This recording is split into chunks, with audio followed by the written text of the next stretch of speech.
तो लक्ष्मीकांत का chapter number ये 6 था ना, ये संघ और उसका यस। राज्य क्षेत्र, और उसी का भी हम लोग क्वेश्चन करने वाले हैं। तो भारत का संविधान भारत को घोषित करता है। The constitution of India declares India as a, क्या करता है? सर आंसर एक ढंग से स्वैच्छिक बताइए। संघ, यूनियन। एक परिसंघ, राज्यों का समूह, या फिर यूनियन। ठीक है, क्या यूनियन करता है? यूनियन करता है। ठीक है। एक यूनियन। यूनियन, और एक ये संघ। किसमें कहा गया है? India shall be union of state, जो होगा किसमें कहा गया है? तो अनुच्छेद आर्टिकल 1। आर्टिकल 1। 1 में कहा गया है। ठीक है, एक ध्यान में में। रखना। बिल्कुल। अब यहाँ पे जैसे देखिए, यहाँ पे जो बातें मैंने बताई वो चीजें यहाँ पर भी लिखी होगी। ये राज्यों का संघ मतलब क्या होता है? यूनियन ऑफ स्टेट होता है। संघ के लिए संघीय फेडरल शब्द का प्रयोग नहीं किया जाता, बल्कि यूनियन शब्द का प्रयोग किया जाता है भारतीय संघ के लिए। ये व्यवस्था दो बातों से स्पष्ट होती है। एक, देश का नाम, और दूसरी, राज पद्धति का प्रकार। देखिए हमारे यहाँ क्या है, राज पद्धति का प्रकार अगर पूछेंगे तो क्या हो जाएगा? संघीय हो जाएगा। सरकार का प्रकार अगर पूछेंगे, टाइप्स ऑफ गवर्नमेंट क्या है हमारे यहाँ? टाइप्स ऑफ गवर्नमेंट क्या है हमारे यहाँ? प्रेसिडेंटल है या फिर पार्लियामेंट्री सिस्टम है? क्या है? पार्लियामेंट्री शासन के सिस्टम है। प्रमुख कौन होते हैं? राष्ट्रपति नाम मात्र पार्लियामेंट। के होते हैं ना। हाँ बिल्कुल, जहां पे हमारा। शासन के प्रधान राष्ट्रपति नाम मात्र के हो वहां पे पार्लियामेंट्री सिस्टम होगा। और जहां पे सर्वासर्वी राष्ट्रपति होगा वहां पे क्या होगा? अधिष्ठात्मक होगा, जिसको हम लोग प्रेसिडेंटल फॉर्म ऑफ गवर्नमेंट कहते हैं। कहाँ पे है? अभी हाल फिलहाल में चुनाव हुआ है। अमेरिका। यूएसए। छोटा सा देश है मालदीव। तो एक पड़ोस में आपका छोटा सा जैसे मालदीव, वहां पे भी प्रेसिडेंटल फॉर्म ऑफ गवर्नमेंट है। अब प्रेसिडेंटल फॉर्म ऑफ गवर्नमेंट जो होता है, वहां पे जो राष्ट्रपति जो चुने जाते हैं डायरेक्ट जनता के द्वारा चुने जाते हैं। तो उनको ध्यान में रखना है, उनको जो पार्लियामेंट से कोई लेना देना नहीं होता है। ठीक है। तो जहां पे प्रेसिडेंटल फॉर्म ऑफ गवर्नमेंट होता है वहां पे क्या होता है, राष्ट्रपति को पार्लियामेंट से कोई भी लेना देना नहीं होता है। ठीक है, समझ रहे हैं ना? क्योंकि पार्लियामेंट के सपोर्ट से राष्ट्रपति बनते ही नहीं है। ठीक है, मतलब अमेरिका के राष्ट्रपति को कौन चुनती है? वहां की जनता चुनती है। तो वहां पे पीपुल्स रिप्रेजेंटेटिव होता है, प्रतिनिधि सभा, जो कि वहां का लोअर हाउस होता है। जैसे हमारे यहाँ लोकसभा है, तो उनसे कोई लेना देना नहीं है उनको। ठीक है ना, तो उनको सीनेट से कोई लेना देना है। दूसरी बात, राष्ट्रपति किसी भी सदन का मेंबर नहीं होते हैं। ठीक है, ध्यान में रखना। वहां पे मंत्री भी होगा ना, तो मंत्री भी किसी सदन से नहीं चुनकर आएगा। वहां पे कंडीशन ही होता है, so जो भी लोग मिनिस्टर बनेंगे उनको किसी भी हाउसेस से कोई लेना देना नहीं है। अब भारत में ठीक उल्टा होता है, कोई भी व्यक्ति को मिनिस्टर बनने के लिए किसी न किसी सदन का क्या होना चाहिए? तो सदस्य। सदस्य होना सदस्य जरूरी चाहिए। होता है। ठीक है, ध्यान में रखना। चलिए अब यहाँ पे देखेंगे, भारत के संविधान में संघीय फेडरल शब्द का प्रयोग होता है? तो ध्यान में रखना है, नहीं होता है। क्या होता है? नहीं होता है। तो चीजें मैंने ऊपर बताया, भारत में क्या चीज का प्रयोग होता है? भारतीय संविधान में क्या चीज का होता है? ठीक है, ध्यान, यूनियन शब्द का प्रयोग होता साउंड क्रिएट कर रहा है सर, मैं किसी का। है। किनका कर रहा है? चलिए अब आगे देखेंगे। तो यहाँ पे देखेंगे, भारतीय संविधान के अनुच्छेद 1 में भारत को संघीय राष्ट्र के स्थान पर राज्यों का संघ कहा गया। In articles 1 of the Indian constitution, India is defined as the union of state beside a federal state. ठीक है, हो गया। दूसरा स्टेटमेंट क्या कह रहा है? भारतीय संघ इकाइयों से हुए समझौतों का परिणाम नहीं है। इसमें घटक इकाइयों को संघ से अलग होने की स्वतंत्रता नहीं है। दोनों का दोनों स्टेटमेंट की बात करेंगे तो बोथ स्टेटमेंट आर करेक्ट, दोनों का दोनों सही है। एक दूसरे को स्पष्टीकरण भी है। मतलब भारत के जो संघ में जो राज्य जो शामिल जो है, उनको निकलने का कोई भी ऑप्शन नहीं है भाई साहब। एंट्री है लेकिन आउट होने का कोई ऑप्शन नहीं है। भारतीय संघ में अगर कोई राज्य अगर मिलना चाहे तो मिल सकता है। जैसे कभी नेपाल का इच्छा हुआ तो भारतीय संघ में मिल जाए तो मिल सकता है, लेकिन एक बार नेपाल मिल गया तो फिर नेपाल बोलेगा ऐसा नहीं, आप हमको फिर से स्वतंत्र कर दो। तो भाई ऐसा कोई व्यवस्था नहीं है। नहीं ठीक है। है, क्योंकि भारतीय संविधान में भूमि देने का कोई प्रावधान ही नहीं है।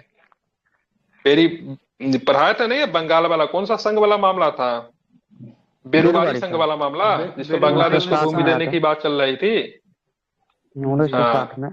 हाँ, तो भारतीय संघ में भूमि देने का कोई भी प्रावधान नहीं है। ठीक है, इसलिए भूमि का क्या किया गया था फिर उस बारी संघ वाला जो मामला सुलझाने के लिए? अदला बदली की गई थी। क्या की गई अदला थी? बदला। अदला बदली की अदला गई थी। बदला। ठीक है। तो भारतीय संविधान के अनुच्छेद 1 में कहा गया है कि इंडिया अर्थात क्या होगा? भारत राज्यों का संघ होगा, यूनियन ऑफ स्टेट होगा। ये भारतीय संघ राज्यों के एकीकरण का परिणाम नहीं है। मतलब कोई राज्य मिलकर भारतीय संघ को नहीं निर्माण किया, इसलिए भारतीय संघ के बारे में कहा जाता है राज्यों के, ठीक है, एकीकरण, मतलब यूनिफिकेशन ऑफ स्टेट नहीं है, ठीक है, मतलब राज्यों ने मिलकर संघ नहीं बनाया। और अमेरिका में क्या होता है, राज्य मिले। जब उपनिवेश था ना, किसका गुलाम था अमेरिका, बता सकते, जैसे हम लोग किसी का गुलाम था, उसी तरह अमेरिका भी कभी गुलाम था। और ब्रिटेन सबसे पहले उपनिवेशों से उसी को आजादी मिली थी, वह भी ब्रिटेन का गुलाम था, ठीक है। जो कॉर्नवालिस के बारे में आप लोग पढ़ते हैं इंडिया में, कॉर्नवालिस वहां पे बुरी तरह से उपनिवेशी सेना से हारा था। वहां पे 17 छोटे छोटे उपनिवेश टाइप के थे। वो 17 जो होता है, 17 थे कि 13 थे, शायद 17 थे, कंफ्यूज कर रहा हूँ थोड़ा, 17 या 13 रहे होंगे। वो सारे मिलते हैं, दक्षिण के राज्य, उत्तर के राज्य, और मिलकर मतलब क्या करते हैं, एक संघ बनाते हैं जिसको हम लोग यूएसए के नाम से जानते हैं। चलिए अब यहाँ पे देखेंगे संविधान के प्रथम अनुच्छेद के अनुसार भारत क्या होगा, तो सेम क्वेश्चन है, यूनियन ऑफ स्टेट होगा। Union of state. बताना भारतीय संघवाद को संविधान में वर्णित किया गया, किस रूप में किया गया वर्णित, तो फिर सेम क्वेश्चन है, union of state. What is the name of the our country as given by the constitution of India, Hindustan अर्थात भारत, बस इंडिया अर्थात हिंदुस्तान है, फिर इंडिया अर्थात Bharat, India that is Bharat, ठीक है। अब ये नाम काफी भारत का भी चर्चा में आ गया था, नहीं, जो इंडिया अलायंस जब बनी थी तो उसके बाद बीजेपी ने बोला था सब जगह पे कौन सा नाम रखेंगे, भारत रखेंगे, ठीक है। तो G20 के समय देखिएगा से बहुत सारे टेबल वगैरह जो है गवर्नमेंट का, उस सब जगह पे इंडिया के जगह पे आपको क्या दिख रहा था, भारत दिख रहा था, ठीक है। जैसे राष्ट्रपति जी ने G20 के जो सदस्य राष्ट्रों के जो वो आए थे, चीफ आए थे, उनको भोजन पे आमंत्रित किया था, तो उनको भोजन पे आमंत्रित करने के लेटर के दौरान वहां पे भारत नाम अंकित था, मतलब भारत लिखा हुआ था, ठीक है। तो ये थोड़ा मुद्दा विवाद में आ गया था। तो संविधान में अगर कोई पूछेगा तो दोनों नाम है, इंडिया दैट इज भारत, ठीक है। हाँ, दुनिया का एकमात्र ऐसा देश है जिसका हिंदी में नाम अलग है और इंग्लिश में अलग है। बाकी दुनिया का कोई ऐसा देश नहीं जिसका हिंदी इंग्लिश में नाम अलग हो। इंग्लिश में हम लोग इंडिया लिखते हैं, हिंदी में हम लोग भारत लिखते हैं, ठीक है। तो एकमात्र ऐसा देश है जिसके दो नाम है, हिंदी इंग्लिश में अलग अलग। तो भारतीय संघ के राज्यों का पुनर्गठन किया जा सकता है अथवा उनकी सीमाएं परिवर्तित की जा सकती है, ठीक है, बिल्कुल किया जा सकता है। संसद और विधानसभा की सामान्य प्रक्रिया में साधारण बहुमत के द्वारा, देखिए जब भी राज्यों के सीमा में परिवर्तन करना हो, राज्यों के नाम में परिवर्तन करना हो, संबंधित राज्य के विधानसभा से कोई भी लेना देना नहीं है, ठीक है। संबंधित राज्य सरकारों की सहमति से संघीय संघ, ये भी गलत है, ठीक है। संसद के दोनों सदनों के 2/3 बहुमत एवं संबंधित राज्यों के विधानमंडलों के सहमति, ये भी गलत है। संसद को दोनों सदनों के 2/3 के बहुमत के द्वारा, ठीक है, ध्यान में रखना है। तो आपका ऑप्शन नंबर, सॉरी 2/3 नहीं, साधारण बहुमत होता है ना, वही तो बोले थे। इसमें अच्छा विधानसभा पढ़ लिए थे, ठीक है, पहला से, ठीक है। तो साधारण बहुमत चाहिए और संसद के, हाँ बिल्कुल साधारण बहुमत होता है, सिंपल मेजोरिटी होता है। और इसमें संसद का इन्वॉल्वमेंट होता है, स्टेट लेजिस्लेटिव असेंबली का कोई भी इन्वॉल्वमेंट नहीं होता है, ठीक है। इसको मैं विधानसभा पढ़ रहा था इसलिए पहले काट दिया था, विधान लिखा हुआ है। विधान का मतलब क्या होता है, नियम होता है, ठीक है, flowing the general process in the simple majority of the parliament, ठीक है। तो सामान्य विधान और कौन सा मेजोरिटी, सिंपल मेजोरिटी, ठीक है। सामान्य प्रक्रिया साधारण बहुमत के द्वारा आराम से किया जा सकता है, इसको आपको ध्यान में रखना है। और ये जो थोड़ा सोल्यूशन है इसको जरा पढ़िए, आप लोग समझिए, इसको समझिएगा। भारत का संविधान संसद को साधारण बहुमत से कोई भी संकल्प पारित कर नए राज्यों का निर्माण तथा वर्तमान राज्यों के क्षेत्रों, सीमाओं या नामों में परिवर्तन करने की शक्ति जो है प्रदान करता है। परंतु अनुच्छेद 4 में यह घोषित किया कि नए राज्यों का प्रवेश या गठन अनुच्छेद 2 के अंतर्गत, नए राज्यों के निर्माण, सीमाओं, क्षेत्रों, नामों में परिवर्तन अनुच्छेद 3 के अंतर्गत। अब यहाँ पे समझ रहे, नए राज्य अगर आना चाहेंगे, प्रवेश या फिर गठन किसके अंतर्गत होगा, 2 के तहत। आर्टिकल्स कौन सा, 2 के तहत। और जो राज्य जो बन चुका है उनके निर्माण, सीमाओं, ठीक है, नए राज्यों के निर्माण करना होगा, सीमा में, क्षेत्र में, इन सब में परिवर्तन करने के लिए कौन सा आर्टिकल्स है, 2 और 3 भी है। कोई राज्य अगर आना चाहे, मिलना चाहे, नए राज्यों का प्रवेश किसमें होगा, सिक्किम अगर आया तो किसके द्वारा आया, अनुच्छेद 2 के तहत, अनुच्छेद 3 की तहत, 2 के तहत, आर्टिकल 2। नए राज्यों का निर्माण करेंगे तो उसके लिए कौन है, 3, ठीक है, ध्यान में रखना। और इसके तहत नए राज्यों के निर्माण करना, फिर सीमा में परिवर्तन करना, क्षेत्रों के नाम बदलना, तो इसके लिए आर्टिकल 368 के तहत संशोधन नहीं होगा। ठीक है, ध्यान में रखना है। 368 के तहत संविधान में संशोधन नहीं किया जाएगा। 368 में संविधान में संशोधन करने का अधिकार किसके पास है? संसद के पास है। तो नए संसद राज्यों के को। निर्माण वगैरह में 368 का प्रयोग नहीं होगा। नहीं होगा। कैसा प्रयोग करेंगे? तो साधारण बहुमत। ठीक है, ध्यान साधारण रखना है। बहुमत। कैसे करेंगे? तो साधारण बहुमत के द्वारा, साधारण सिंपल मेजोरिटी के द्वारा। अनुच्छेद 3 के अंतर्गत कोई परिवर्तन करने से संबंधित कोई विधेयक राष्ट्रपति की पूर्व मंजूरी के बाद ही संसद में पेश किया जा सकता है। ठीक है, अनुच्छेद 3 क्या कहता है? अगर मान लीजिए किसी प्रकार का नामों में परिवर्तन करेंगे, सीमा में बदलेंगे, नए राज्यों के निर्माण करेंगे, तो इसके लिए किसकी मंजूरी जरूरी होगी? राष्ट्रपति। पहले जरूरी राष्ट्रपति होगी। के। अगर राष्ट्रपति अगर मंजूरी दे देंगे, उसके बाद ही सदन में लाया जाएगा। कौन से सदन में लाया जाएगा? लोकसभा में लाया जाएगा, फिर राज्यसभा में। मतलब लोकसभा लोअर किसी हाउस, भी। निम्न सदन है, राज्यसभा किसी में। Upper house. कहाँ पे लाएंगे? तो कहीं भी ला सकते हैं। किसी ठीक में है, भी ला सकते हैं। दोनों में से किसी भी सदन में। ठीक कहीं भी है, ला सकते हैं। बिल्कुल। हाँ, अगर मान लीजिए संतुष्टि से पूर्व राष्ट्रपति उस विधेयक को संबंधित राज्य के विधानमंडल के पास जानने के लिए भेजा जाता है। ठीक है, फॉर्मेलिटी है, भेज देते हैं। लेकिन राष्ट्रपति अगर मान लीजिए विधानमंडल कहता नहीं नहीं, मेरे नाम में परिवर्तन मत कीजिए, मेरे सीमा में परिवर्तन मत कीजिए, तो राष्ट्रपति ऐसा बात को मानने के लिए बाध्य नहीं है। ठीक है, पर उनके मत को मान। अब यहाँ पे देखेंगे, संविधान के भाग 21 ने अनुच्छेद 370 के अंतर्गत जम्मू कश्मीर को विशेष राज्य का दर्जा दिया गया। बिल का नाम क्या था? जम्मू कश्मीर पुनर्गठन अधिनियम। राष्ट्रपति के अधिकार से लोकसभा में लाया गया और जम्मू कश्मीर के विशेष राज्य का दर्जा हटा दिया गया। ठीक है, और कहा गया था जम्मू कश्मीर का 370 का केवल खंड एक लागू रहेगा, शेष क्या हो जाएगा? समाप्त हो जाएगा। ठीक है, तो एक 370 अनुच्छेद था, एगो कौन सा था 370 के अलावा? 35 का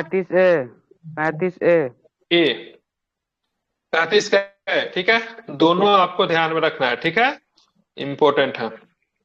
चलिए प्रश्न पढ़िए, इंग्लिश हिंदी दोनों में लिखा हुआ है, दिक्कत नहीं होगा।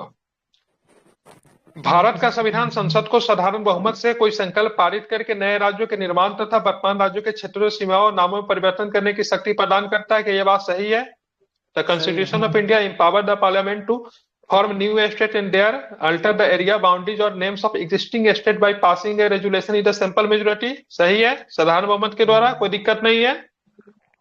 Jammu and Kashmir has been given the special status under article 370 to the constitution of India. मतलब भारत के संविधान के अनुच्छेद 370 के तहत जम्मू कश्मीर को विशेष दर्जा दिया गया था। तो दोनों के दोनों स्टेटमेंट सही है, किसी प्रकार की कोई भी गलती नहीं है। और ये आपका किसमें पूछा है? संविधान, भारत के संविधान के 370 के अधीन जम्मू कश्मीर को विशेष राज्य का दर्जा दिया गया था। दिया गया है, गलत है सर, दिया गया सर ऑफेंस की बात हो रही है सर।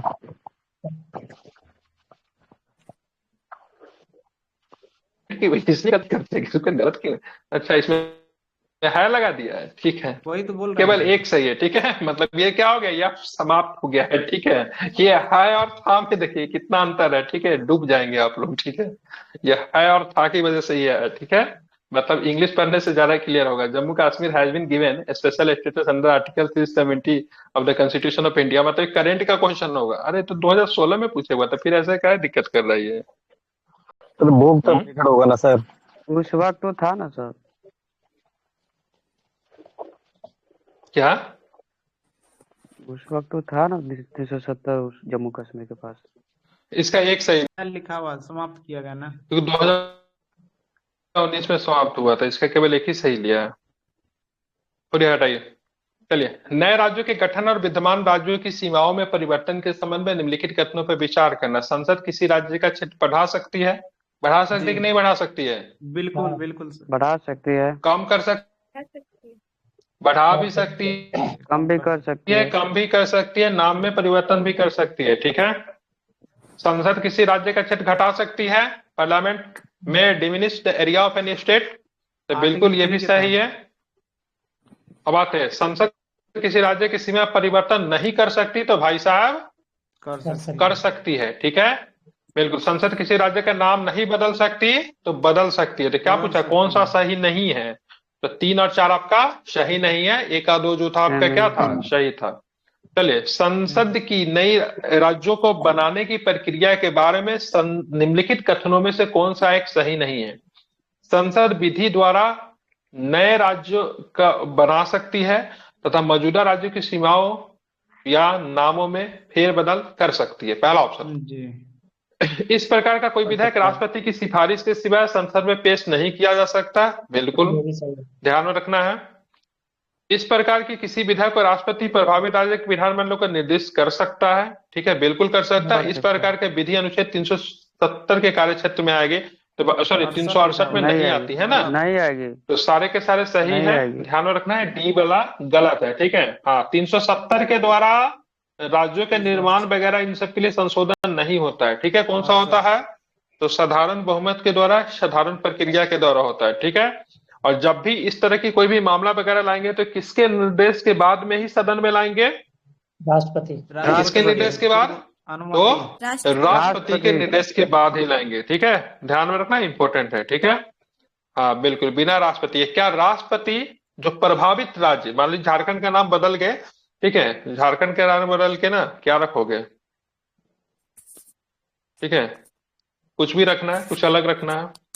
ठीक है, तो झारखंड को भेजा जाएगा से भाई साहब आपका नाम हम बदल रहे हैं। ठीक है, लेकिन झारखंड बोलेगा नहीं नहीं मत बदलिए, तो जरूरी नहीं से राष्ट्रपति उनके मत को मानने के लिए बाध्य है। ठीक है, बाध्य है। अब देखिए यहाँ पे संवैधानिक प्रावधानों के अनुसार राज्यों की सीमाओं को बदलने के लिए सहमति आवश्यकता है। The consent of that required for, ठीक है, alternating its boundaries according to the constitutional provision. किनका किनका अनुमति जरूरी है?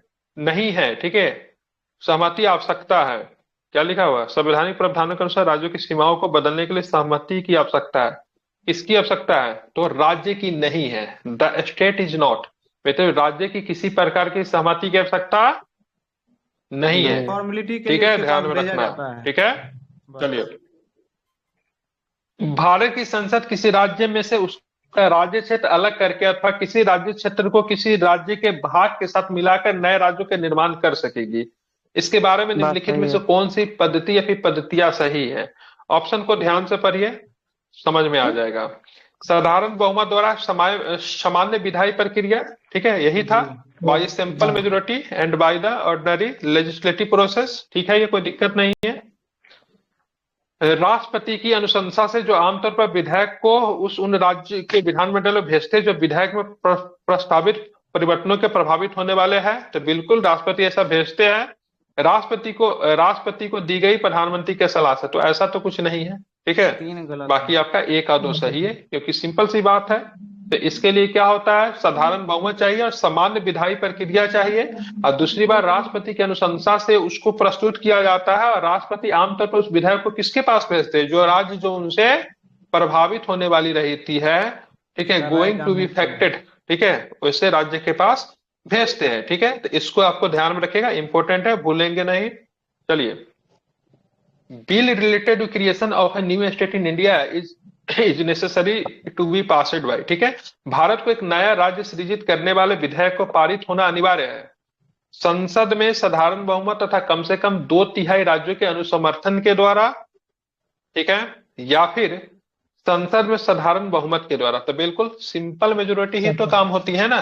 ठीक है, इतना आपको ध्यान में रखना है, इंपॉर्टेंट, और कुछ भी नहीं चाहिए।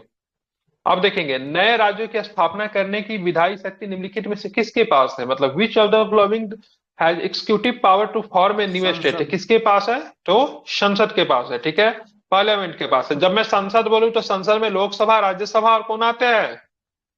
संसद में लोकसभा, राज्यसभा और कौन आते हैं? तो क्या बताएंगे? राष्ट्रपति। तो राष्ट्रपति आते हैं। ठीक है, तो इतना आपको ध्यान में रखना इंपॉर्टेंट है। चलिए, निम्नलिखित कथनों पे फिर से आपको क्या करनी है? विचार करनी है। चलिए, ऑप्शन आपको यहाँ पे दिखेगा। Parliament is in power to change the boundaries of the existing state of India. Bharat के किसी वर्तमान राज्य की सीमाओं में परिवर्तन के लिए संसद सशक्त है। बिल्कुल, संसद के पास पावर है। भारत के किसी वर्तमान राज्यों की सीमाओं में परिवर्तन करने से संबंधित कोई विधेयक केवल राज्यसभा तथा केवल भारत के राष्ट्रपति की सिफारिश पर पुनः स्थापित किया जा सकता है। तो भाई साहब, केवल नहीं। राज्यसभा नहीं होता, ठीक है, लोकसभा में किसी वो भी जा सदन में ला सकता है। सकते हैं, ठीक है। तो दूसरा गलत हो गया, और कहीं भी जा सकता है, ठीक है, दोनों सदन में से किसी भी सदन में। भारत में एक राज्य की सीमा में परिवर्तन किया जा सकता है अनुच्छेद किसके द्वारा? तो ध्यान में रखना है, 3 में दी गई प्रक्रिया के अनुसार। 2 में क्या है? साधारणतः। एंट्री। 3 में चेंजिंग। 2 में क्या है? एंट्री है, नए राज्यों का प्रवेश है। 3 में क्या है? तो सीमा परिवर्तन नए वगैरह राज्यों सब का कुछ निर्माण। इसमें है, ठीक है। हाँ, बिल्कुल। एक नया राज्य बनाने में संवैधानिक संशोधन के लिए कौन सा बहुमत चाहिए? तो कौन सा चाहिए? तो सिंपल, साधारण बहुमत। साधारण। निम्नलिखित में से कौन सा संविधान के अनुच्छेद 3 के तहत संसद के कानून के द्वारा संभव नहीं है? निम्नलिखित में से कौन सा संविधान के अनुच्छेद 3 के तहत संसद के एक कानून के द्वारा संभव नहीं है? तो ध्यान रखना, नए राज्यों के गठन तो होता है, नए राज्यों के क्षेत्र में परिवर्तन भी होता है, राज्यों की सीमाओं का में परिवर्तन भी होता है। एडमिशन ऑफ न्यू स्टेट होता है क्या? नहीं होता है ना जी। इसके लिए कौन सा आर्टिकल्स है एडमिशन ऑफ न्यू स्टेट के लिए? Articles article 2। कौन सा है? आर्टिकल 2। Articles 2, article 2। ठीक है। ये सारी चीजों किसमें होता है? Formation of a new state, alternation area of article state, या फिर alternation of boundary of state. किसके दे रहा है? ये सब के सब किसके दे रहा है? तो ये सब के सब आर्टिकल्स 3 के द्वारा है, ठीक है। 3। अब यहाँ पे दिया हुआ है राज्यों के नाम का परिवर्तन का अधिकार किसके पास है? तो ये संसद की शक्ति है। नए राज्यों के निर्माण की बात करेंगे, क्या दिया हुआ है ये? निम्नलिखित में कौन सा एक भी सही सुमेलित नहीं है? तो इक्वलिटी बिफोर, कानून के समय समता नागरिकों अनागरिकों का प्राप्त होता है। तो कानून के समक्ष समानता, ठीक है। तो नागरिकों और नागरिक मतलब दोनों को guarantee to the both citizen and non citizen. उसके बाद के राज्यों के नाम का परिवर्तन राज्य विधानमंडल की शक्ति से होता है। तो भाई साहब नहीं होता है। नए राज्यों के निर्माण संसद की शक्ति है। सरकारी नौकरी में समानता केवल भारतीय नागरिकों को ही मिलता है, क्योंकि अफसर की समानता तो केवल उसी के पास है ना। तो गलती तो यही हो गया ना, राज्य के नाम में परिवर्तन इनके पास नहीं है। कल की क्लास में बोले थे ना, तो कौन सा अधिकार भारतीय नागरिक को मिलेगा? तो ध्यान रखना, 15, 16, 19, 29 और 30, ये जो फंडामेंटल राइट को जो आर्टिकल्स है, इसको छोड़ के सारे ही आर्टिकल्स किनको मिलेंगे?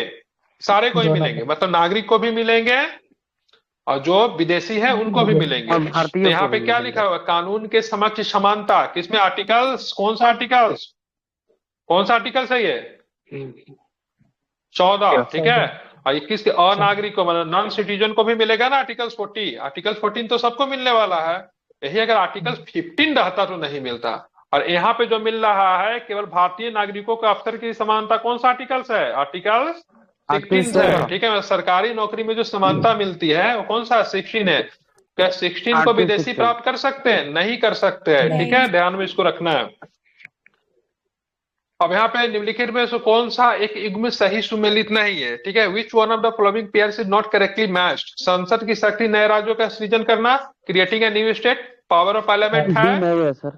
राज्य विधानमंडल की शक्ति, पावर ऑफ स्टेट लेजिस्लेटर की बात करेंगे, राज्यों का नाम बदलना नहीं है सर। विधि के समझ समता की बात करेंगे, इक्वलिटी बिफोर द लॉ। तो ध्यान में बोथ इंडियन से नॉन इंडियन सिटीजन उनके पास भी है। इक्वलिटी अपॉर्चुनिटी की बात करेंगे तो केवल भारतीय नागरिक के पास है, ठीक है। बिल्कुल केवल भारतीय नागरिक के पास है अफसर की समानता। मतलब कोई विदेशी ये नहीं कह सकता सर बीपीएससी का फॉर्म हम भी भरेंगे, ठीक है, समझ रहे हैं ना, नहीं कह सकता। निम्नलिखित में से कौन सा एक नए राज्यों के निर्माण के लिए संवैधानिक उपबंध नहीं है? ठीक है, मतलब क्या है?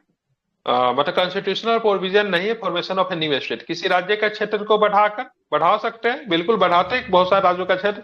किसी राज्य को सीमा को घटा देते, जैसे बिहार के सीमा को काट के झारखंड बना दिया, नया राज्य बन गया, बिहार का सीमा क्या हो गया? छोटा हो गया। किसी राज्य का नाम परिवर्तन करके, बिल्कुल नाम भी परिवर्तन कर, जैसे बॉम्बे स्टेट को 1960 में काट के क्या बनाए? गुजरात और महाराष्ट्र बना दिए, बनाए कि नहीं? ये भी होगा। एक राज्य संघ का एक राज्य संघ राज्य क्षेत्र में शामिल कर सकेगा, यह स्टेट में इंक्लूडिंग यूनियन टेरिटरी, ठीक है। तो ऐसा ये तरीका नहीं है, ठीक है, ध्यान में रखना, ये गलत। अब यहाँ पे देखेंगे एक विद्यमान राज्य की सीमा, एक विद्यमान राज्य की सीमा को परिवर्तित करके एक नवीन राज्य को बनाने की दृष्टि से 3 उपकरणों की आवश्यकता होती है। कौन कौन है? कौन कौन है? तो पार्लियामेंट और प्रेसिडेंट होते हैं ना। कौन कौन होते हैं? तो पार्लियामेंट और प्रेसिडेंट, जिसमें सिंपल शब्दों में अगर बात करेंगे तो पार्लियामेंट में अब संसद आ जाएगा, एक प्रेसिडेंट आ गए, और संबंधित राज्य का विधानमंडल से भी पूछा जाता है, लेकिन उनके उनके विचारों को मानने के लिए क्या है? बाध्य बाध्य नहीं नहीं है। ठीक है। अब मेनली क्या होता है, तो सांसद सीधे कहेंगे, और संसद के अंतर्गत, ये प्रश्न ही थोड़ा फालतू क्वेश्चन है, ये क्वेश्चन ही सही नहीं। जब संसद हम दे दिए तो राष्ट्रपति को अलग से देने की आवश्यकता नहीं है, क्योंकि जहां पर भी अगर हम संसद शब्द का यूज करें तो राष्ट्रपति इसमें स्वतः ही मतलब क्या आएंगे? आएंगे। आ जाएगा। लेकिन अन्य ऑप्शन को अगर देखेंगे तो इसमें सर्वोच्च न्यायालय तो सरासर गलत है, इसमें भी सर्वोच्च न्यायालय तो सरासर ये गलत है, और इसमें देखेंगे तो इसमें न्यायालय सरासर गलत है। तो मतलब वैसे देखेंगे तो चारों ही ऑप्शन इसका फालतू है, लेकिन 3 ऑप्शन जो है, चौथा को छोड़ के और भी ज्यादा फालतू है, उसके लिए मेरे पास ऑप्शन नहीं है, तो डी सही होगा। ठीक है।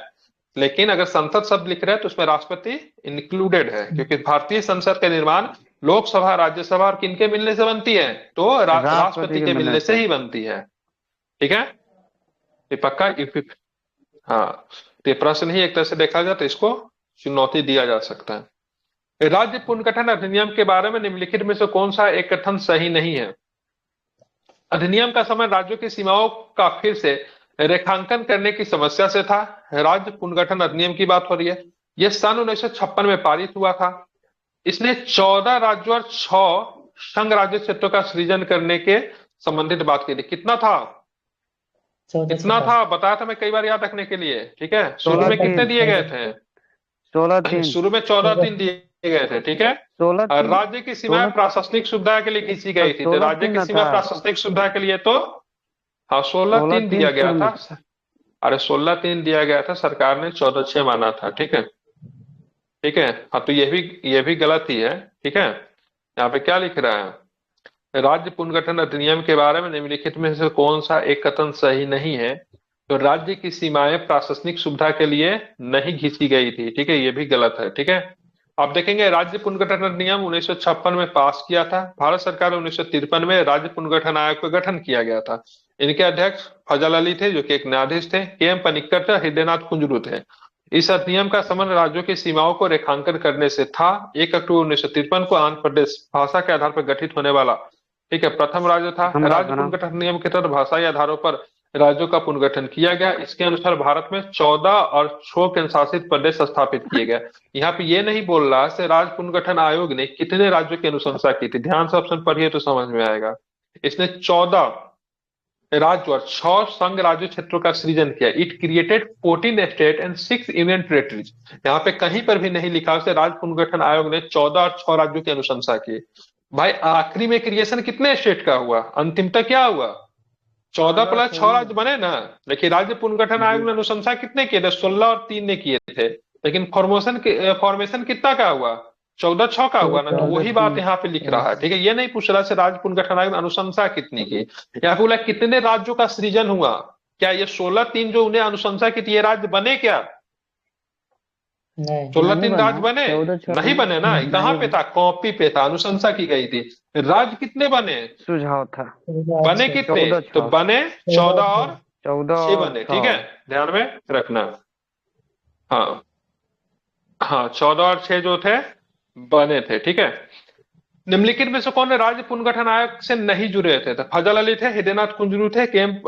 पनिक्कर साहब थे, के.एम. मुंशी नहीं थे। तो राज्य पुनर्गठन आयोग जो था, स्टेट रीऑर्गेनाइजेशन कमीशन जो था, जो कि 1953 में बनी थी, अपनी रिपोर्ट 1956 में दी थी, उसके अध्यक्ष कौन थे? फजल अली। फजल अली का हिस्ट्री निकालिएगा। बिहार में पटना हाईकोर्ट के भी न्यायाधीश रहे थे, जहां तक मुझे ध्यान है। पटना हाईकोर्ट में रहे थे फजल अली। ठीक है, एक बार चेक कर लेना आप लोग। राज्य पुनर्गठन आयोग 1953 के संदर्भ में निम्न कथनों पर फिर से आपको विचार करना है, सही विकल्प चुनना है। जस्टिस फजल अली, के.एम. पनिक्कर और हृदयनाथ कुंजरू इसके सदस्य थे। आयोग ने बंबई और पंजाब के विभाजन का समर्थन किया। ठीक है, तो ध्यान रखना है। उसके बाद चलेंगे आगे। संसद के पास पुनर्गठन कानून 1956 के तहत 14 और 6 राज्य केंद्र शासित प्रदेश बनाए गए थे। 14 और 6 तो बनाए गए थे। क्या सही है? तो ध्यान रखना है 1 और 3 जो सही है। ठीक है, ये दूसरा वाला जो है, दूसरा वाला ऑप्शन किधर गया? बम्बई और पंजाब के विभाजन का समर्थन नहीं किया था। ठीक है, बाकी 14-6 राज्य बनाए गए थे आखिरी रूप से। जस्टिस फजल अली इसके अध्यक्ष थे। के एम पनिक्कर और हृदयनाथ कुंजरू जो थे इनके क्या थे, सदस्य थे। भाषाई आधार पर राज्यों का पुनर्गठन कब किया गया, कब किया गया, तो 1956 में किया गया। ठीक है, अब यहाँ पे देखेंगे और कौन सा प्रश्न है, बताना है आपको ये वाली। ठीक है, 1956 में राज्य पुनर्गठन नियम द्वारा कितने राज्य, कितने संघीय राज्य की स्थापना हुई, तो 14 और 6 की। ठीक है, राज्य पुनर्गठन आयोग की रिपोर्ट कब लागू की गई, रिपोर्ट कब लागू की गई, तो 1 नवंबर 1956 को। ठीक है, नवंबर 1 1956। राज्य पुनर्गठन आयोग के अध्यक्ष कौन था, कौन था अध्यक्ष, फजल अली। ठीक है, न्यायाधीश थे। 1950 के दशक में भाषाई राज्यों की प्रबल मांग के उपरांत निम्न से कौन सा राज्य पुनर्गठित किया गया, तो सबसे पहले कौन सा राज्य बनाया गया, ध्यान रखेंगे, तो कौन सा राज्य बना, तो सबसे पहले आंध्र प्रदेश और एक महाराष्ट्र। ठीक है, महाराष्ट्र कब बना, 1960 में। ये कब बना, 1953 में। तेलुगु भाषा के लिए आंध्र प्रदेश, मराठी भाषा के लिए महाराष्ट्र और गुजराती भाषा के लिए गुजरात। ये बंटवारा कौन से राज्य से करेंगे, तो बॉम्बे राज्य से। कौन से राज्य से, बॉम्बे राज्य को काट के महाराष्ट्र और गुजरात बना दिया। ठीक है, ध्यान रखना। बिल्कुल। रामालुल्लू के अनशन के बाद उनका देहांत हो जाता है, उसके बाद ये सारी चीजें की गई। 56 दिन का अनशन किए थे उन्होंने। स्वतंत्रता के पश्चात भारत में भाषाई आधार पर पुनर्गठन निम्नलिखित में से किस कारणवश हुआ। ठीक है, तो ध्यान रखना किसके, तो श्री रामालुल्लू के मृत्यु जी के बाद। ठीक है, तो रामालुल्लू जी का मृत्यु हो जाता है, उनके बाद ये चीजें होती है। भाषाई राज्यों की अवधारणा का पृष्ठांकन किया था, किसने किया था, तो धार कमीशन के रिपोर्ट ने। ठीक है, तो धार कमीशन की रिपोर्ट थी, उन्होंने concept of linguistic state was nurtured by किसके द्वारा, तो धार कमीशन। ठीक है, भाषाई राज्यों के पृष्ठांकन एसके धार की कमीशन रिपोर्ट ने किया था। धार आयोग का गठन 4 सदस्यीय संविधान सभा के सदस्य डॉक्टर राजेंद्र प्रसाद ने किया था। इस आयोग के अध्यक्ष इलाहाबाद उच्च न्यायालय के सेवानिवृत्त न्यायाधीश एसके धर थे। इस आयोग का कार्य विशेष रूप से दक्षिण भारत में उठी इस मांग की जांच करना था कि भाषा के आधार पर राज्यों का पुनर्गठन किया जाना चाहिए या फिर नहीं किया जाना चाहिए। इस आयोग ने अपनी रिपोर्ट में भाषा के आधार पर राज्यों के पुनर्गठन का विरोध किया था तथा प्रशासनिक सुविधा के आधार पर राज्यों के पुनर्गठन का समर्थन किया था। धार आयोग की गठन किसके द्वारा किया गया था, तो ध्यान रखना है राजेंद्र बाबू के द्वारा। निम्नलिखित में से कौन सा धार आयोग का अधिशेष था, राज्यों का वर्गीकरण का अध्ययन करना, यह संतुष्टि देना कि राज्यों का पुनर्गठन भाषाई आधार पर किया जा सकता है, केंद्र राज्य संबंधों का अध्ययन करना कि यह परीक्षण करना कि मद्रास नगर को आंध्र प्रदेश में अंतिम रूप से अंतरित किया जा सकता है। यह संतुष्टि देना कि क्या राज्यों का पुनर्गठन भाषाई आधार पर किया जा सकता है। ठीक है, चेक करना था। हालांकि इन्होंने क्या रिकमेंड किया से नहीं किया जा सकता है। ठीक है, किस आधार पर करना चाहिए, तो प्रशासनिक आधार पर करना चाहिए। ठीक है, ध्यान में रखना देवी और सजनों। ठीक है, चलिए अब आगे आते हैं, इसको भी जरा देखिए। राज्य पुनर्गठन अधिनियम 1956 के भाग 3 के जरिए कितनी आंचलिक परिषद बनी थी, तो आंचलिक परिषद 5 थी। ये बहुत इंपॉर्टेंट है, समझ लो। ठीक है, आंचलिक परिषद जिसको क्षेत्रीय परिषद भी कहते हैं, कब बनी थी, 1956 में बनी थी। किस भाग के अंतर्गत, भाग 3 के अंतर्गत। तो कितने क्षेत्रीय परिषद है, तो दिशा कितने हैं, कितने दिशा, 4, उत्तर, पूर्व, पश्चिम, दक्षिण, अब बीच में क्या होगा, मध्य।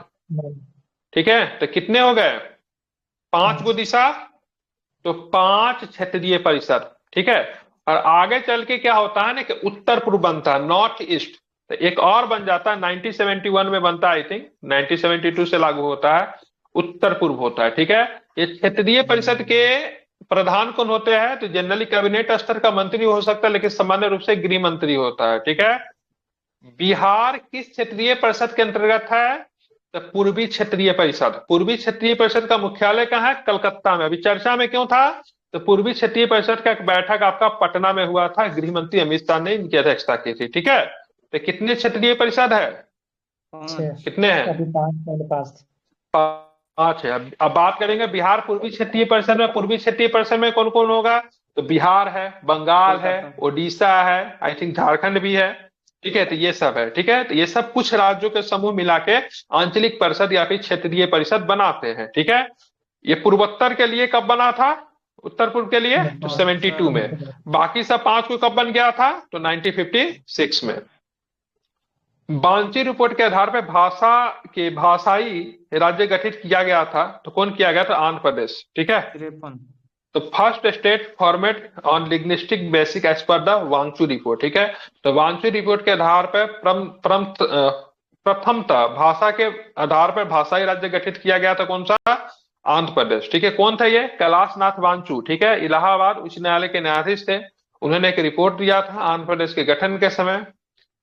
रायलसीमा एवं तटीय आंध्र प्रदेश के मध्य राजधानी के विशेष को लेकर हुए विवाद को सुलझाने के लिए गठित की गई थी। ये रिपोर्ट समिति द्वारा 1953 में प्रस्तुत की गई। आपसे पूछा जाएगा बांचू रिपोर्ट का संबंध किससे है? तो आंध्र प्रदेश से। क्या बताएंगे? आंध्र प्रदेश क्या में। बताएंगे? तो आंध्र प्रदेश से है, इसको भी आपको ध्यान में रखना। अब आगे आते हैं। ठीक है, आंध्र प्रदेश पुनर्गठन विधेयक राष्ट्रपति द्वारा अनुमोदित तथा हस्ताक्षरित कब किया गया था? तो ये 2 जून को नया राज्य बनता है ना। कब बनता है? तेलंगाना 2 जून 2014 2014। को। ठीक है, कौन सा राज्य बनता है? 29वां राज्य। तेलंगाना। ठीक है, राष्ट्रपति ने कब इस पे अपनी मोहर लगा दी थी? तो मार्च 2014 में। चले, नीचे दिए गए राज्यों के भारत के संघ में संपूर्ण राज्य का दर्जा प्राप्त होने का कालानुक्रम क्या है? तो कौन कौन है? तो सबका साल आपको याद रखना पड़ेगा। ठीक है, चलिए सबका मैं थोड़ा साल याद सबका है। याद करता हूं, कौन राज्य भारत में कब मिला। तो सबसे पहले आपको ध्यान रखना, आंध्र प्रदेश 53 में, राजस्थान 56 में, गुजरात महाराष्ट्र 60 में, नागालैंड को राज्य के दर्जा 63 में, हरियाणा को कब दिया गया? 66 में। उल्टा ठीक है, हो गया, हिमाचल प्रदेश को कब दिया गया? 71 में, 71। मेघालय एवं त्रिपुरा को कब दिया गया? 1972 में। ठीक है, 72 में। सिक्किम को कब दिया गया? 75 में। ठीक है, अरुणाचल प्रदेश को 87 में, गोवा को कब दिया गया? 87 में, 87 में। छत्तीसगढ़ उत्तराखंड झारखंड को कब दिया गया? 2000 में, तेलंगाना को कब दिया गया? तो 2014 में। ये चीजें आपकी मुंह पे याद होनी चाहिए। ठीक है, इसको आप लोग, हाँ बिल्कुल, इसको आप लोग मुंह पे याद रखो। भारतीय संघ में सह राज्य के रूप में प्रथम प्रवेश पाने वाला राज्य कौन था? सह राज्य सिक्किम। मतलब को स्टेट के रूप में कौन शामिल हुआ था? सिक्किम कब शामिल हुआ था? 75। कब? 35वां हाँ, 1974 में। ध्यान रखना, पूर्ण राज्य कब बन गया? तो 75 में। कौन सा संवैधानिक संशोधन? तो 35वां। ठीक है, पूरी तरह से राज्य किसमें बना? 36 कॉन्स्टिट्यूशन अमेंडमेंट। कब? तो 1975 में। ठीक है, इसको आपको ध्यान में रखना है। ठीक है, और कौन सा आर्टिकल से नया जोड़ा गया था? बताया था ना मैं। 2 2 का कौन सा? 2 का क। अरे 2 का कौन सा था? क था कि च था? 2 का क था ना सर? 2 का था। 2 का ए था ना सर? जी। एक बार चेक कर लेना। ठीक है, चलिए, 2 का ए नहीं रहा होगा, आई थिंक 2 का एफ था।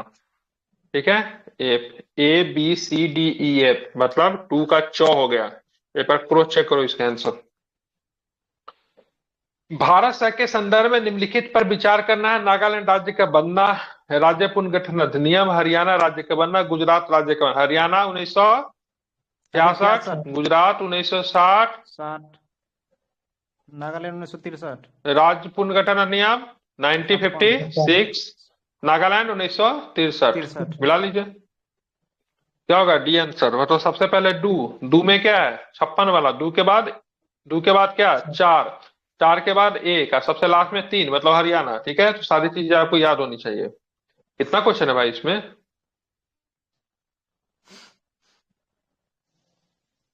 ज्यादा नहीं है। ठीक है, अब चलते आगे।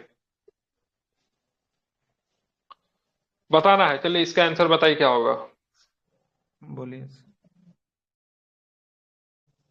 गोवा 1987, तेलंगाना 1987, 2014, झारखंड 2000, और ये 1966। ठीक है, हाँ, इसको आप आराम से लगा सकते हो, कोई दिक्कत नहीं है। बताइए, आंध्र प्रदेश 1953, हिमाचल प्रदेश 1971, 1971। ठीक है, हरियाणा 1966, सिक्किम 75, 1975। लगा लोगे ना? जी। हाँ, हरियाणा की बात करेंगे तो 1 नवंबर 1966।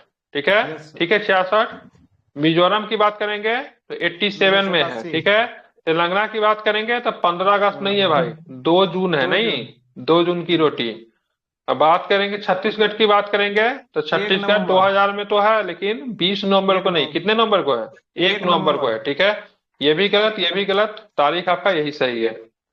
हाँ, 1 नवंबर है। ठीक है, निम्नलिखित भारतीय राज्यों के निर्माण का कौन सा सही कालानुक्रम है? ठीक है, इसमें भी आपको क्रोनोलॉजी को लगाना है, लगाइए। छत्तीसगढ़ 2000, अरुणाचल 2000 प्रदेश कब था? अरुणाचल 87 प्रदेश 1987, 87 झारखंड झारखंड 2000, ठीक है, 2000 सिक्किम सिक्किम 75 1975। तो अब बताओ, झारखंड पहले बनेगा 2000 में कि पहले छत्तीसगढ़ बनेगा? पहले छत्तीसगढ़ तो पहले छत्तीसगढ़, ठीक है। झारखंड 15 नवंबर को बनता है, छत्तीसगढ़ 1 को ही बन जाता है। ठीक है, निम्न राज्यों का सृजन वर्ष 1960 के बाद हुआ था, उनमें से आरोही मतलब किसे? आरोही का मतलब क्या होता है? कौन सा ऑर्डर होता है यार? असेंडिंग ऑर्डर में। असेंडिंग ऑर्डर मतलब बढ़ते छोटा से बड़ा जाना है। तो सिक्किम 75 है, मेघालय 87 है ना, नहीं 71 है, नागालैंड 72 है ना sir, Yes. Meghalaya sorry, Meghalaya 72 होगा, नागालैंड 87 है ना, नागालैंड नागालैंड 1930 नागालैंड है 87 की 63 है, जी, 63। हरियाणा क्या है? 66। 66 तो सबसे पहले 3 नंबर, 3 के बाद 1 नंबर, उसके बाद 4 नंबर, उसके बाद 2 नंबर। तो 3 1 4 2 किस में है? सी तो नंबर ये वाली में है। ठीक है, ये सब याद रखना पड़ेगा आपको। बंबई प्रांत को गुजरात में महाराष्ट्र में कब विभाजित किया गया? 60 कब किया गया? 1960 तो 1960 में किया गया है। ठीक है, भारत में कितने राज्य एवं संघीय प्रदेश है? तो क्या है अभी? 28 से 1 28 8 क्या है अभी? 28 28 28 हाँ, जो कि कोई ऐसा ऑप्शन है क्या? 28 वाला कोई ऑप्शन है क्या? कोई भी नहीं है। ठीक है, तो ऑप्शन नंबर क्या हो जाएगा? डी हो जाएगा। ठीक है, अब चलते हैं आगे, देखेंगे। ठीक है, अभी क्या है? तो अभी स्थिति 28 और 8 की है। ठीक है, भारत में केंद्र शासित प्रदेशों की संख्या, 8 इंडियन टेरिटरीज 8। कौन सा केंद्र शासित प्रदेश नहीं है? ठीक है, तो कौन सा नहीं? गोवा आपका राज्य है, गोवा बाकी तो राज्य है लक्षद्वीप, ना, दादर नगर हवेली, चंडीगढ़ सबके सब केंद्र शासित प्रदेश है। निम्नलिखित में से एक केंद्र शासित प्रदेश नहीं है, कौन नहीं है? तो त्रिपुरा नहीं है। त्रिपुरा निम्नलिखित घटनाओं पे आपको विचार करना है। भारत में चौथा आम चुनाव कब हुआ था? चलो, पहला आम चुनाव कब होता है? पहला आम चुनाव 51 52 जनरल इलेक्शन कब होता है? फर्स्ट 51 52 19 51 52। ठीक है, 51 में शुरू होता है, 52 तक चलता है। ठीक है, तो ये 51 52 में पहला हुआ था, चौथा इसमें जोड़िए, इसमें 20 साल और जोड़ दीजिए। कब हुआ? 71 72 हो जाएगा अप्रोक्स में, मान के चल रहा हूं। हरियाणा कब बना? 1966 में। 66 कर्नाटका कब बना? कर्नाटका मैसूर के नाम बदल के कर्नाटका कब रखा गया? 73 में अब 73 मेघालय तथा 1973 त्रिपुरा कब बना? 1972 में। वो 73 सर ये मैसूर का 1973 में। अब लगा लोगे अंदाजा? इसका आंसर ए लिया है। ठीक है, तो सबसे पहले दू, तो दू वाला तो ठीक है, उसके बाद 1 ठीक है, उसके बाद 4 नंबर ठीक है, और उसके बाद सबसे लास्ट में 3 नंबर। ठीक है, मतलब ये चुनाव जो हुआ था 71 72 के आसपास हुआ था। मुझे एक्चुअली चौथा जनरल इलेक्शन याद नहीं था, लेकिन 5 साल पे होता तो मुझे पहला याद था, तो मैंने उसमें सीधे 20 साल जोड़ दिया। ठीक है, अब यहाँ पे देखिए, हालांकि चौथा आम चुनाव 67 दे रहा है, मतलब बीच में इलेक्शन हो गया होगा। 67 कैसे होगा? अच्छा, बीच में हो सकता है, सरकार कम समय तक चली होगी। ठीक है, निम्नलिखित नगरों में से कौन सा राष्ट्रीय राजधानी प्रदेश में अवस्थित है? ठीक है, तो आपको कौन पड़ता है?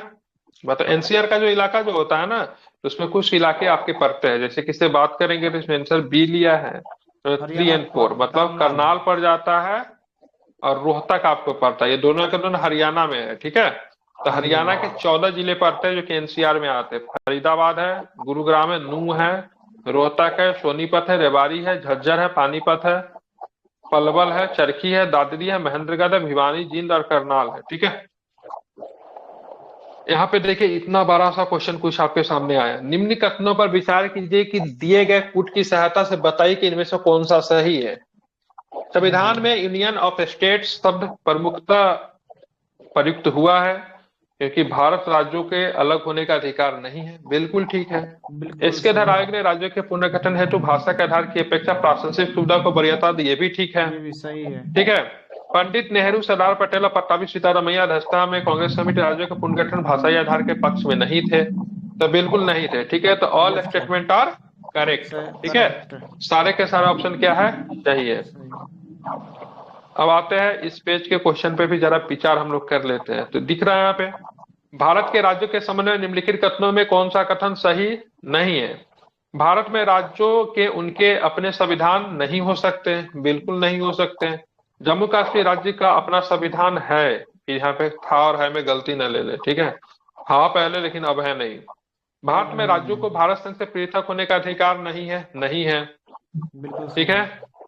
और और शायद यहाँ हो पे रहा दिल्ली के मंत्रिपरिषद में सदस्यों की अधिकतम संख्या विधानसभा के सदस्यों की कुल संख्या का 15% हो सकती है। ठीक है, तो ध्यान में रखना है, ये गलत है। 89 में हुआ था। 10 दिल्ली में 10% हो सकता है, ध्यान में रखना। अन्य जगह पे 15% हो सकता है। ठीक है, हाँ, क्योंकि ध्यान में रखना, यहाँ पे जरा करेक्ट कीजिए। दिल्ली में मंत्रिपरिषद के सदस्यों की संख्या मुख्यमंत्री को लेकर विधानसभा के सदस्यों की कुल संख्या का अधिकतम कितना हो सकता है, 10% हो सकता है। अन्य विधानमंडल में कितना हो सकता है, 91 कॉन्स्टिट्यूशन अमेंडमेंट के अनुसार 15% हो सकता है। अब रही भी ये, तो ये तो गलत हो गया ना। अब जाते ये वाला, जम्मू कश्मीर राज्य का अपना संविधान है, तो अभी के हिसाब से प्रश्न देखेंगे तो क्या होगा, ऑप्शन क्या हो जाएगा, केंद्र शासित गलत हो जाएगा। ठीक है, इसीलिए इसका आंसर क्या लिया, ये लिया है। ठीक है, क्योंकि यहाँ पे लिखा है भारत के किसी भी राज्य संघ का अपना स्वयं का संविधान नहीं, जैसा कि पूर्व में जम्मू कश्मीर का अपना संविधान था, अतः वर्तमान परिस्थिति में बी और डी दोनों गलत है। ठीक है, तो ये भी गलत है और डी वाला तो गलत है ही, इसीलिए इसको गलत मान लिया। मतलब ये अपडेटेड बुक है, इससे ये चीजें पता होती है। भारत में संघ राज्यों का प्रशासन होता है, तो भाई साहब मतलब क्या होता है, यूनियन टेरिटरीज को एडमिनिस्ट्रेट किया जाता है राष्ट्रपति के द्वारा या फिर राष्ट्रपति के रिप्रेजेंटेटिव के द्वारा, प्रतिनिधि के द्वारा भी होता है। ठीक है, अगर राष्ट्रपति चाहे तो अपने प्रतिनिधि के द्वारा भी वहां पे प्रशासन को चला लेता है। मुख्यतः राष्ट्रपति के जो प्रतिनिधि होता है उनको क्या बोलते हैं, एलजी बोलते हैं। एलजी का मतलब क्या होता है, लेफ्टिनेंट गवर्नर। ठीक है, ध्यान में रखना। ये सारी चीजें हो गई। तो कल हम लोग सिटीजनशिप पढ़ रहे थे, सिटीजनशिप को कंप्लीट करेंगे तो फिर उसका साथ में क्वेश्चन भी पढ़ेंगे, ताकि आपका कंसेप्ट क्या होते रहे, बहुत अच्छे तरीके से